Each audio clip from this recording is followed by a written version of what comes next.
I don't know if a rental would help us at the end of the day. We've acquired assets, and if you look at I think we have 10 second rounders over the next 3 years.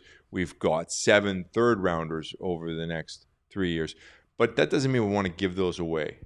You know, it's got to make sense for long term. So if we're going to put a package of picks together, which we've done for the Durzees and the McBains of the world, then it makes sense because they're with us and they're going to help us grow. And I would look for opportunities to do that more so than just giving away something for something.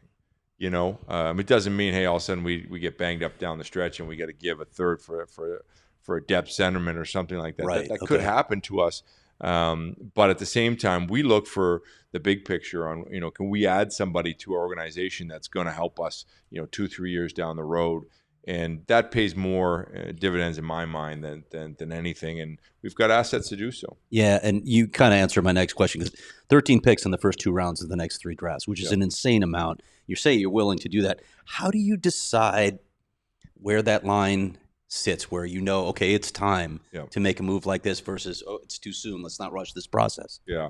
Well, one of the things that we do is anything that comes available, anybody's talking about it on Twitter, anybody's talking about a trade that could possibly come, we look at everything. That's my job every morning, to wake up and put it on the board and discuss it, and we beat it up inside the hockey ops, you know, through our scouts, the pro, the amateur, the coaches. We put everything on the board to make sure that, hey, could this help us, and could this help us long term? Because you just don't want to go past something. Everything's in play, and that's the same way we were able to get the Valimakis of the world or the Ingrams in the world. We're discussing absolutely everything and every option to bring in players. I'm glad you brought that up because you mentioned Twitter, and there's rumors that float on Twitter from time to time, as you know. Yep. What percentage of the discussions are like that you're actually having, or the things that you're considering, do you think actually see the light of day in public?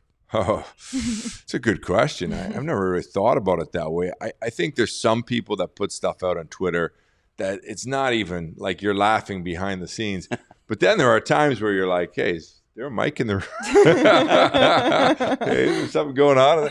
But yeah, I mean, you Twitter's, I mean, listen, you use it for what it is. It definitely has, it keeps you, hey, so-and-so got injured on this team, and you're like, okay, now their next move is, and if you're good on the pro side and you're director of pro and your head analytics, they're always going through the cap. You know, hey, this happened. What's the next thing? They're putting this guy in LTIR. So you're anticipating what all those teams are doing, and how could you help them?